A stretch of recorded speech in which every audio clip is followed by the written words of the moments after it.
And there is the next fight for Moses Itauma, Mike Balogun. Mike Balogun is a decent fighter, 21 wins, 1 loss, and that's by Matt Gassiev, okay? Knockout. I seen the punch that Gassiev caught him with. It was right on the chin, and that was all she wrote.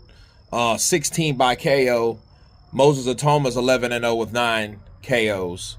And I think I know why they picked Mike Balogun. They needed someone that wasn't necessarily another tomato can, another, they needed someone that's on a different level. I mean, he's been beat by Murat Gassiev. Gassiev's been beat by Usyk and Wylene. Okay, so he only has 2 losses, but he's a very heavy-handed guy. I see why they picked Balogun, because Balogun, based on the knockout of Gassiev, you could easily see Moses doing the same thing, if not earlier. You see what I mean? Because this was the second round, and he caught Balogun with that shot, and I don't think Balogun knew what hit him, especially because he had his guard up. He just landed on that part of the chin that was exposed, and that was all she wrote. And I think them fighting Mike Balogun with only 1 loss, I think is, a step in the right direction. Because before, I haven't even heard of him, and Mike Balogun, I think he was that guy that stepped up, and that next level, caused him his loss. You see what I mean? But everybody before that was probably on a certain level of experience that he was familiar with.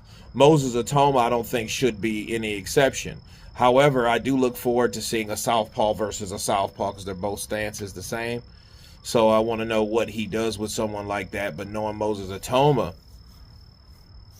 I don't think he's going to hesitate on Mike Balogun to get him out of there. So it is a step, again, in the right direction. Mike Balogun with only 1 loss. He has 16 by KO himself, with his 21 wins. And then, of course, Moses Itauma, that is being rushed through the heavyweight division, has 9 KOs with 11 wins. So, it's going to be in May on the 24th. So you guys stay tuned for that. You guys tell me what you think of Moses Itauma's next and new challenge. Of course, please subscribe. And you guys been Counterpunch. Peace!